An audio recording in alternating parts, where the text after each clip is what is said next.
Bonjour, je suis ravi d'être ici. J'aime beaucoup parler de la comparaison entre le système français et le système américain, qui est un sujet qui m'a pas mal retenu et sur lequel j'ai écrit un ouvrage absolument remarquable dont je vous conseille l'achat.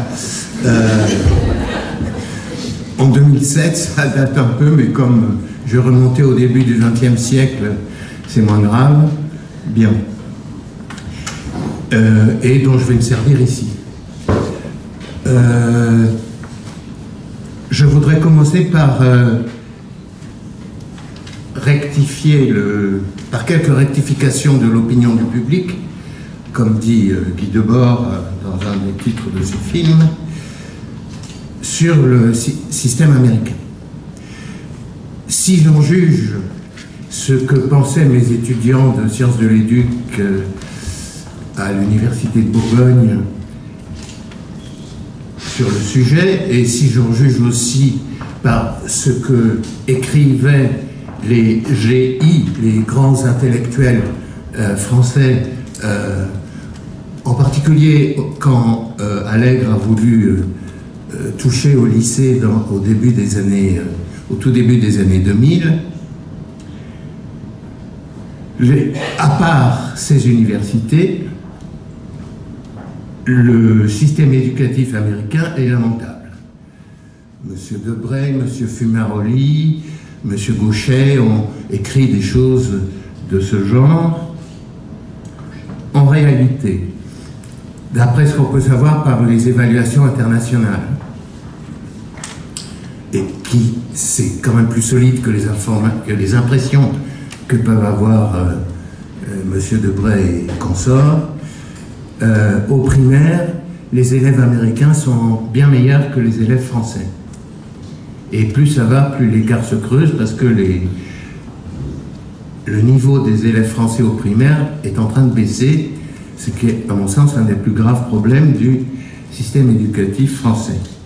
À l'évaluation Teams en 2015, la moyenne des élèves américains était 539 en maths, la moyenne des élèves français 488, donc une différence de 51 points, sachant que sur cette échelle, on considère qu'un élève, enfin on a calculé qu'un élève progressait en gros de 40 points par an.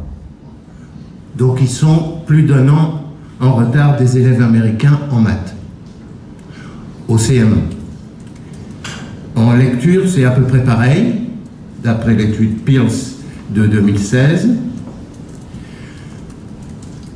Au secondaire, les résultats se valent à peu près, à 15 ans, donc en seconde. Là, vous le savez, à 15 ans, on a le grand juge de paix qui est l'évaluation PISA, et en compréhension d'écrit, par exemple, la moyenne des élèves français est 499, la moyenne des élèves américains est 497, donc c'est pareil.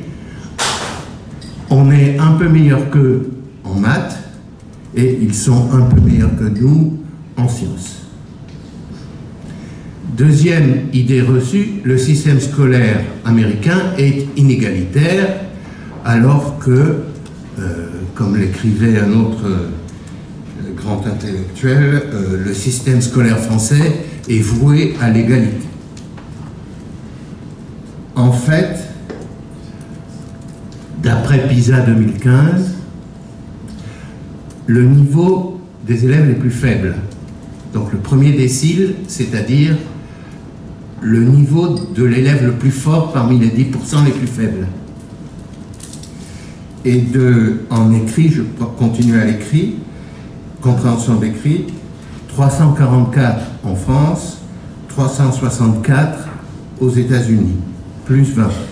Toujours le même genre d'échelle où on apprend à peu près 40 par an. En maths et en sciences, les élèves le niveau du premier décile est plus fort aussi aux États-Unis qu'en France à PISA. Surtout, l'effet de l'origine sociale sur les performances scolaires.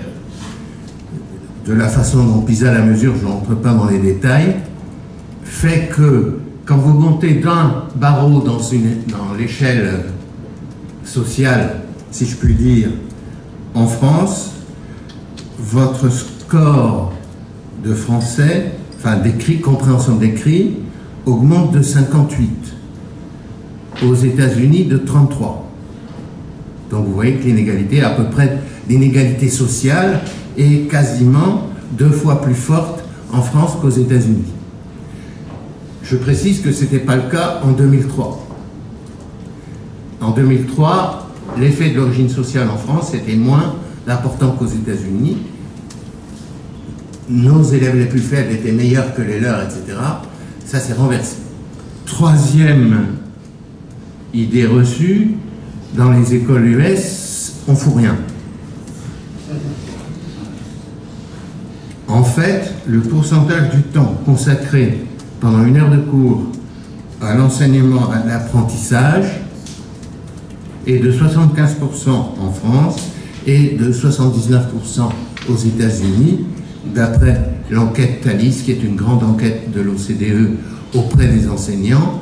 Et donc on leur pose la question, pendant 1 heure de cours, combien de temps pouvez-vous consacrer véritablement à l'enseignement des élèves? Et c'est un peu plus aux États-Unis qu'en France.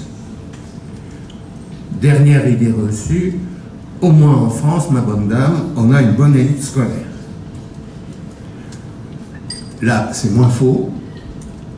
C'est même un des problèmes du système scolaire français qu'à 15 ans, son élite est plutôt meilleure que la moyenne OCDE, et par contre, ses élèves les plus faibles sont beaucoup plus faibles que la moyenne de l'OCDE.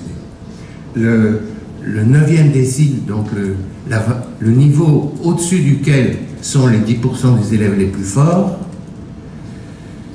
c'est de 637 pour compréhension d'écrit, 637 en France, 624 aux États-Unis, donc 13 de plus en France qu'aux États-Unis. Vous voyez que l'écart positif pour les plus forts est moins important que l'écart négatif pour les plus faibles. Donc oui, nos élèves forts sont un peu plus forts, mais pas tant que ça, que les élèves américains. Et par contre, nos élèves faibles sont beaucoup plus faibles que les élèves américains. Alors j'en viens maintenant. J'aurai quelques autres opinions à rectifier, mais ce sont les principales. Donc dans le livre au sujet duquel je vous parlais tout à l'heure, je soutiens l'idée que, contrairement à ce qu'on pense, la forme d'un système scolaire dans un pays, sa culture, vient moins de la culture nationale que d'un événement, c'est-à-dire de la proposition de formes scolaires par une institution, enfin, comme ça a été le cas au Québec par le rapport Parent dans les années 60, qui influence encore aujourd'hui le système éducatif québécois. Et en France et aux États-Unis, j'ai été frappé de voir qu'il y avait 2 récits parallèles émis au début du XXe siècle, d'une part par Durkheim en France et John Dewey aux États-Unis, qui sont nés à peu près la même année. Durkheim, hélas, est mort beaucoup plus tôt que Dewey, puisqu'il est mort à la fin de la guerre de 14, et Dewey est mort en 1952. Tous les deux ont proposé un modèle qui justifie l'école, parce que nous sommes tous persuadés en tant que salariés du système éducatif que cette chose est absolument essentielle à la vie de la nation, mais il y a des gens qui en sont beaucoup moins persuadés que nous, y compris les parents et les élèves. Et donc, ce récit est un récit qui justifie, oui, il y a besoin de justifier l'école, et ce récit le justifie vis-à-vis des acteurs de l'école, vis-à-vis des usagers de l'école, vis-à-vis de l'État. Et il faut que ce récit soit congruent avec le modèle politique du pays, c'est-à-dire sa définition de la citoyenneté. Et alors le parallèle entre Durkheim et Dewey est impressionnant parce que donc ils sont nés la même année, ils sont tous les deux connus largement au-delà de l'éducation. On vient de s'apercevoir en France que l'œuvre de Dewey allait largement au-delà de l'éducation, et ses livres de philosophie politique et de philosophie de la connaissance commencent à être publiés dans une collection convenable qui est la Blanche de philosophie de Gallimard. Et tous les deux ne sont pas des pédagogues comme Montessori ou Freinet, mais ce sont des gens qui déduisent une pensée de l'école de leur pensée de la société. Donc c'est beaucoup plus large que des pédagogues, et l'erreur à ne pas commettre, c'est de prendre l'un et l'autre seulement pour des pédagogues. Ces deux récits divergent sur des tas d'éléments que j'ai essayé de regrouper dans les suivants: la fonction de l'école, ce qu'est le savoir, ce qu'est l'apprentissage, ce qu'est l'enseignement, et quel genre d'organisation sociale est l'école. Je vais les passer en revue, et puis j'essaierai de conclure sur le thème de mais qu'est-ce qui, de ces modèles émis au début du XXe siècle, existe encore dans les systèmes scolaires américains et français? Quelles traces peut-on en trouver? Alors d'abord les modèles. Si vous voulez une introduction à la pensée de Dewey, je vous recommande chez Armand Collin. Armand Collin a republié récemment la Démocratie et éducation, qui est le plus grand livre de Dewey sur l'école, avec une préface également remarquable de votre serviteur qui, plus ou moins adroitement, essaye de faire une synthèse de la pensée de Dewey. C'est commode à lire. Alors, la fonction de l'école, pour Durkheim, c'est de permettre la République en produisant des citoyens dévoués au bien commun et à l'intérêt général. C'est lutter contre l'anomie qui menace les sociétés modernes en enseignant l'autodiscipline des élèves. Et au bout du compte, c'est sauver l'école a pour fonction de sauver la société d'elle-même, de ses mauvaises tendances, l'hyper-individualisme, comme disait ce grand intellectuel Luc Ferry, ou l'hédonisme, etc. Pour Dewey, la fonction de l'école, c'est d'améliorer la démocratie en permettant des échanges plus nombreux, plus riches, plus divers, parce que dans cette intensité des échanges réside pour lui l'essence de la démocratie. Alors que chez Durkheim, le grand ennemi de la République, c'est les désirs sans frein des élèves, chez Dewey, le grand ennemi de la démocratie, c'est la peur. Et l'école doit développer des individus libres, imaginatifs et créatifs, et elle doit rendre la société meilleure, plus démocratique. Donc elle n'institue pas la société, ce que fait l'école française, elle l'améliore. D'où, par exemple, cette chose strictement impensable aux États-Unis, qui est que Philippe Mérieux et un autre personnage dont j'ai oublié le nom ont publié récemment une chronique dans le Café pédagogique qui s'appelait « Une société pour l'école », en expliquant à quel point c'était scandaleux que toute la société française ne se mobilise pas pour faire réussir l'école. À quoi j'ai fait une réponse en disant écoutez, c'est peut-être l'inverse quand même. C'est peut-être quand même l'école qui doit se mobiliser pour faire réussir la société. Et vouloir que le tout soit au service de la partie, c'est quand même un peu étrange intellectuellement. Mais il n'y a qu'en France qu'on peut trouver des choses comme ça. Le deuxième élément de différence, le savoir. À quoi sert le savoir? Pour Durkheim, à former la personne, à élever l'esprit, ou à préparer au métier, puisque pour lui, le rôle de l'école est aussi de préparer chaque élève à la fonction sociale à laquelle il est prédestiné. Prédestiné, on ne sait pas par qui, par quoi, mais c'est comme ça. D'autre part, le savoir est une compréhension de loi.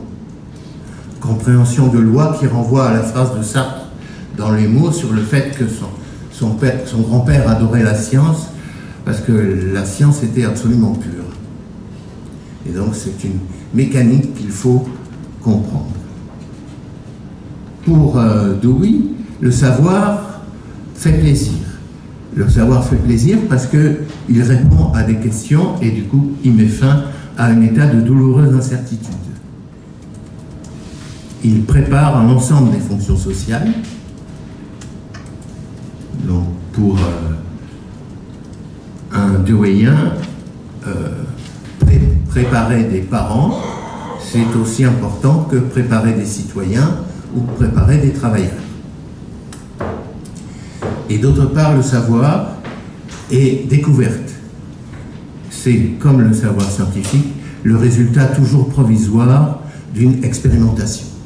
Donc quelque chose beaucoup plus en phase avec la science moderne, mais donc assez différent de la science comme ensemble de lois fixes qu'il faut maîtriser. Différence aussi sur l'apprentissage. Chez Durkheim, on apprend du maître. Et d'ailleurs, Durkheim est très conscient et écrit là-dessus du fait qu'il existe une sorte de relation coloniale de supériorité entre le maître et l'élève, et que, dit-il, le maître ne doit pas en abuser. Pour Durkheim toujours, la curiosité naturelle est entravée par l'instabilité, la faiblesse de la volonté des enfants. Et, du coup, seuls certains élèves sont capables de renoncer au plaisir immédiat, à la dispersion de l'attention et donc de réussir à l'école. À l'inverse, pour Dewey, on apprend du monde, pas du maître. On apprend en faisant. C'est peut-être la chose la plus célèbre de Dewey que l'expression « learning by doing ». Et donc on apprend en faisant, on apprend par essai et erreur. Deuxièmement, il existe une envie naturelle d'apprendre et surtout une volonté de grandir chez l'enfant. Donc l'enfant n'est pas naturellement bon chez Dewey, mais par contre, il a une volonté de grandir et le maître peut orienter cette volonté vers un comportement et des compétences favorables à la démocratie. Et dernière différence sur l'apprentissage, c'est que tout le monde peut apprendre. Everybody can learn, c'est devenu un des mottos du système scolaire américain. L'enseignement, chez Durkheim, vise le décilement. Excusez-moi, j'ai créé ce néologisme. Donc il décile les yeux des élèves. L'enseignement rend libre en combattant les superstitions, les idées fausses. Pour Dewey, et c'est très important, l'enseignement rend libre en renforçant la capacité d'agir dans le monde. C'est la notion d'empowerment, donner de la puissance d'agir.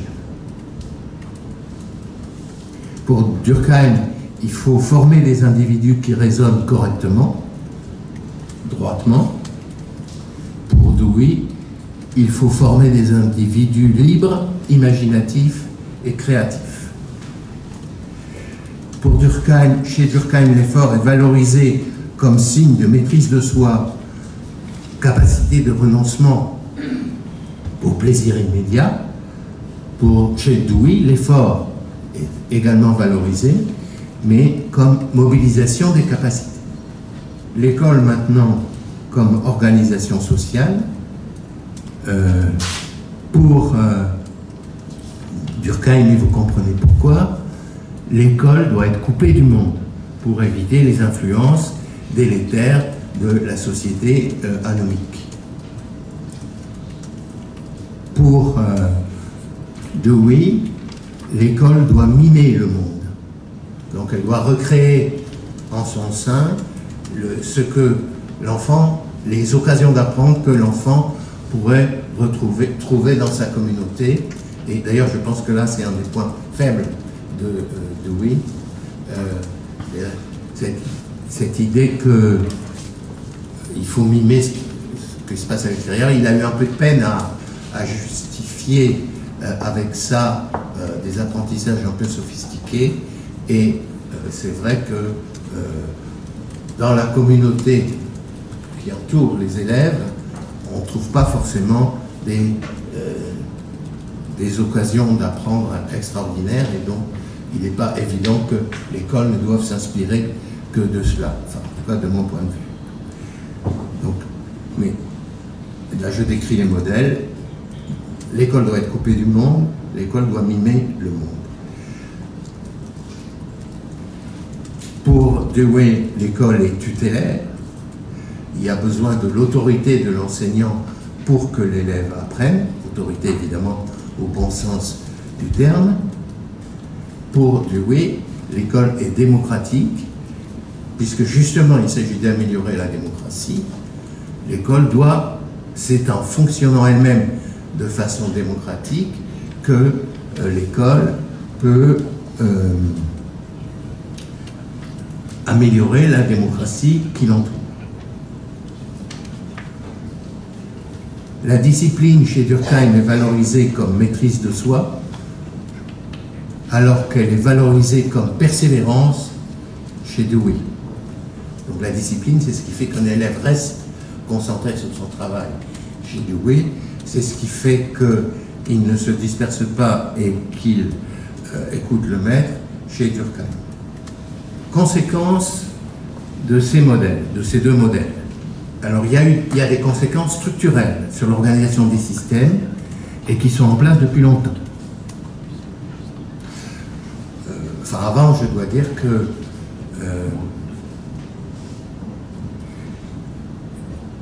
donner les raisons qui font que peut-être ce modèle n'est plus actif, et notamment que Dewey est fortement a connu des fortunes tout à fait diverses aux États-Unis. Il a eu une influence très forte dans les années 30, dans les années 50. Après, il a été très critiqué par une partie des pédagogues américains, par le Parti républicain. Il a été rendu responsable du Spoutnik, c'est-à-dire c'est lui qui avait fait en sorte qui avait fait que l'enseignement américain était devenu inefficace, et du coup les Russes avaient pu envoyer un Spoutnik dans le ciel avant les États-Unis, ce qui, comme vous savez, avait été un traumatisme énorme aux États-Unis à l'époque. Donc Dewey a été accusé de ça, et plus largement, c'est des critiques contre Dewey que viennent une partie des idées reçues que j'ai dit tout à l'heure, notamment que l'enseignement américain est lamentable, et il faut savoir gré aux évaluations internationales d'avoir un peu corrigé cette idée. Donc, alors, Dewey a connu des fortunes diverses.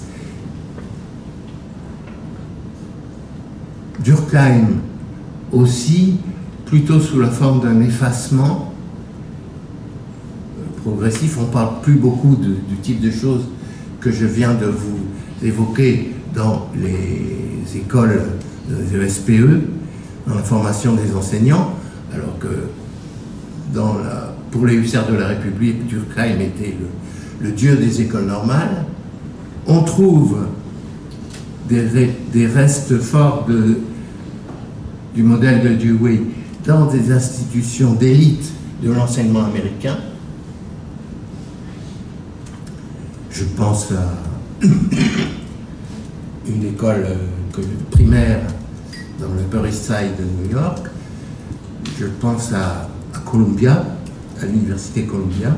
C'est des endroits où vraiment la pédagogie est très proche du modèle que je viens d'indiquer. Idem en France d'ailleurs, c'est dans les établissements d'élite qu'on trouve la version la plus pure ou la plus pure du modèle durkheimien. Et inversement, c'est plutôt dans les établissements défavorisés, en France, qu'on essaye de faire pour aller très grossièrement, de faire du Dewey parce que le Durkheim ça ne marche pas, et aux États-Unis, qu'on a un enseignement durkheimien parce que le Dewey ça ne marche pas. J'ai vu des écoles défavorisées américaines qui étaient autoritarisme assez effrayant, et avec une surveillance des élèves, et on leur donnait des bonbons quand ils faisaient bien. Enfin, il y avait quelqu'un qui était affecté à la distribution des bonbons aux élèves qui s'étaient bien comportés pendant l'heure. Passons donc, ceci pour dire qu'effectivement, il serait tout à fait erroné de croire que ces modèles se transmettent comme ça dans les écoles, et en particulier quasiment un siècle après. Mais en revanche, donc disais-je, il reste des traces, d'abord structurelles, et aussi dans le fonctionnement des classes. Par exemple, effet structurel, aux États-Unis, l'enseignement professionnel et l'enseignement général sont moins séparés qu'en France. La séparation est moins nette, c'est dans les mêmes établissements et c'est plus sous la forme de cours différents que de filières étanches. Autre exemple de différence structurelle, l'enseignement secondaire américain s'est ouvert au plus grand nombre. Vous avez une idée de quand? En France, c'est à partir de 1980, chevènement les 80%. Aux États-Unis, 1920. Et je dois dire que la France est un des derniers pays qui a ouvert son enseignement secondaire, mais il faut dire que nous avions beaucoup d'intellectuels qui disaient que ça allait faire baisser le niveau. Donc, un enseignement ouvert beaucoup plus tôt, une différence moins nette entre l'enseignement professionnel et l'enseignement général, et aussi une forme différente de hiérarchie de l'école. En France, une hiérarchie binaire, vous redoublez ou vous ne redoublez pas, vous passez en seconde générale ou vous passez en seconde professionnelle, vous allez en CPGE ou vous allez seulement à la fac, vous entrez en normal sup ou vous n'y entrez pas, vous sortez dans la voie de l'ENA ou vous n'en sortez pas. Donc il y a toujours un cliquet entre ceux qui ont vraiment réussi et les autres. Donc quelque chose de binaire. Aux États-Unis, évidemment, il y a aussi une hiérarchie des établissements scolaires et des formations. C'est mieux d'aller à Harvard que d'aller au fin fond du Missouri dans un collège public du fin fond du Missouri, mais la hiérarchie est continue. La hiérarchie est continue et le système scolaire américain met l'accent sur la possibilité que si jamais un élève se met à travailler, parce que c'est un peu cette idée qu'ils ont des mauvais élèves. Si les élèves sont mauvais, c'est qu'ils ne veulent pas travailler. Et donc, il faut les inciter à travailler, et surtout, quand ils s'y mettent, et que donc ils commencent à s'améliorer, il faut leur permettre de monter, d'aller dans un établissement un peu plus exigeant, un peu plus prestigieux. Et c'est cette idée de un peu qui est importante et qui fait la différence avec le système scolaire français. Donc, hiérarchie. Il y a aussi, alors depuis peu, on peut comparer aussi la France et les États-Unis à partir des réponses des élèves ou des enseignants à des questionnaires élaborés dans le cadre d'évaluation internationale. Dans PISA, les élèves répondent à un questionnaire sur leur expérience scolaire, leur relation avec les profs, etc. Comment ça se passe dans la classe. Dans Thalys, l'enquête auprès des enseignants, on pose des questions aux enseignants là-dessus. Et dans les deux enquêtes, Thalys et PISA, on interroge les chefs d'établissement sur ce qui se passe dans leur établissement. Et alors, la conclusion de ces comparaisons est que n'est pas qu'il y a une différence abyssale entre la France, entre ce qui se passe en France et ce qui se passe aux États-Unis, beaucoup moins grande que ce dont j'ai donné l'impression en vous présentant les deux modèles, évidemment, mais que cette différence va toujours dans le sens indiqué par le modèle, par la comparaison entre les modèles, ce qui me fait penser qu'ils ont encore une certaine pertinence. Par exemple, je pense à l'idée du savoir comme découverte chez Dewey, à la question Thalys. Dans l'enquête Thalys, on demande aux enseignants de donner leur degré d'accord avec mon rôle d'enseignant et de faciliter les investigations propres des élèves. Et 82% des enseignants en France, mais 95% des enseignants aux États-Unis disent qu'ils sont tout à fait d'accord avec ça. Enfin, d'accord ou tout à fait d'accord avec ça. Donc vous voyez que c'est très largement majoritaire en France, mais aussi un peu plus qu'on ne l'attendrait d'ailleurs du modèle durkheimien, mais que c'est encore plus répandu aux États-Unis. Sur l'apprentissage, de tout le monde peut apprendre, on s'attend à ce qu'à la question, quand on demande aux élèves à PISA, les professeurs montrent de l'intérêt pour l'apprentissage de tous les élèves. À PISA 2012, 50% des élèves français répondent qu'ils sont d'accord ou tout à fait d'accord avec cela. Aux États-Unis, c'est 69%.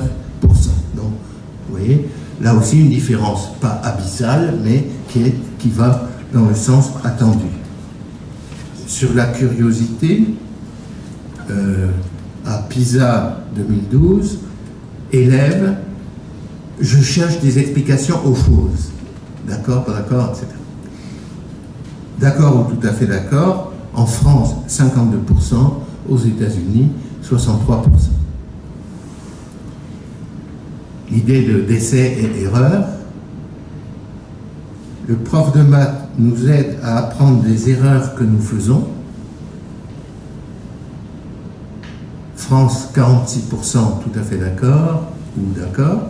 Aux États-Unis, 71%. Donc là, l'écart est un peu plus important. Alors même, et il me semble que c'est important, que moi, j'ai enseigné pendant quelques années, au début des années 90, en IEFM, et c'était ce que martelaient les profs de l'IEFM. Il faut apprendre de ses erreurs, il faut que les élèves apprennent de leurs erreurs, etc. C'était vraiment dans la vulgate. Apparemment, ça passe assez peu, comme si effectivement quelque chose d'autre jouait contre. Tout le monde peut apprendre, l'idée que tout le monde peut apprendre. Le professeur montre de l'intérêt pour l'apprentissage de tous les élèves, à PISA 2012. En France, 50% des élèves disent oui. Aux États-Unis, 63%. Toujours tout le monde peut apprendre. Question aux enseignants, Thalys 2013. Je fais pratiquer des tâches semblables aux élèves jusqu'à ce que tout le monde ait compris.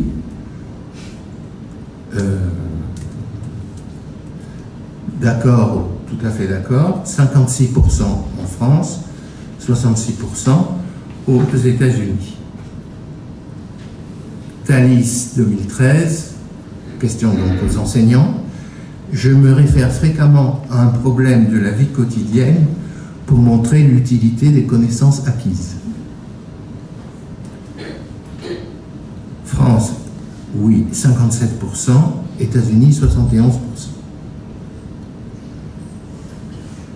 Le prof nous fait travailler en petits groupes pour arriver à une solution ensemble dans tous ou dans la plupart des cours.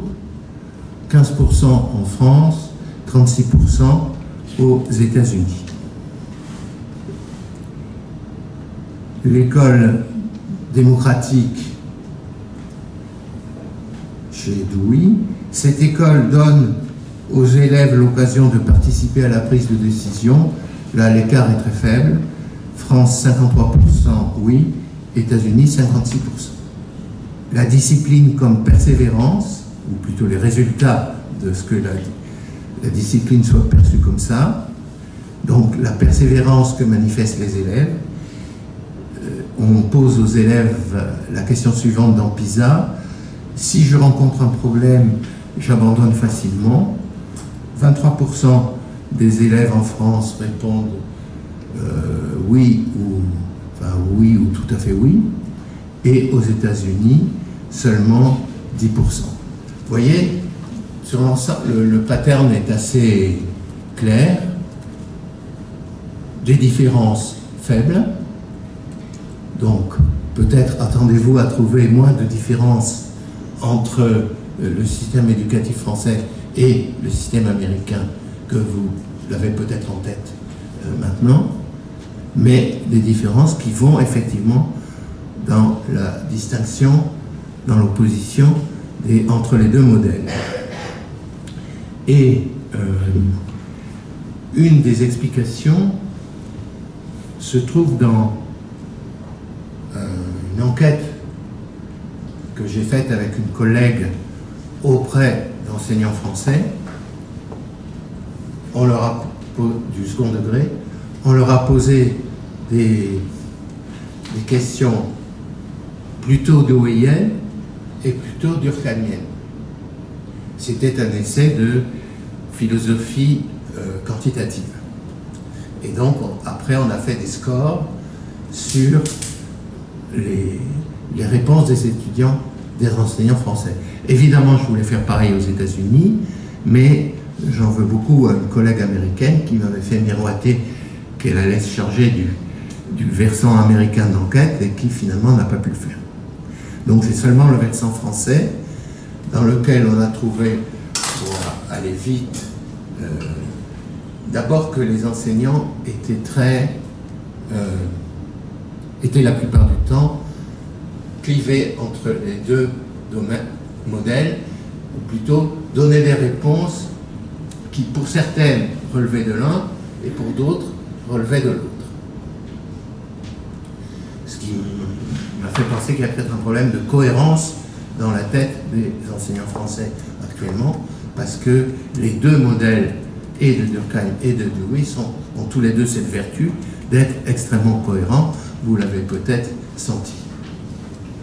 D'autres, on trouvait quand même que Durkheim l'emportait sur Dewey, c'est-à-dire on trouvait beaucoup plus, on trouvait à peu près 20% de gens que j'ai appelés les Durkheimiens convaincus, parce que vraiment là, la quasi-totalité de leurs réponses tombait du côté de Durkheim. Ils étaient d'accord avec des phrases inspirées de Durkheim et ils n'étaient pas d'accord avec des phrases inspirées par Dewey. Et par contre, il y avait seulement 5% des enseignants français qui tombaient du côté de Dewey. Et le score moyen basculait un peu du côté de Durkheim. Donc vous voyez des enseignants partagés, y compris chacun d'eux, mais en moyenne des réponses un peu plus durkheimiennes que deweyiennes, et surtout un groupe de durkheimiens résolus plus important, pas très important, mais plus important que le groupe de deweyiens résolus. Donc c'est une des raisons qui explique que les réponses que je vous ai données soient en France moins durkheimiennes qu'on aurait pu le penser, les réponses que j'ai indiquées aux évaluations internationales. Bon, bah écoutez, je vais tenir mes délais et m'arrêter là.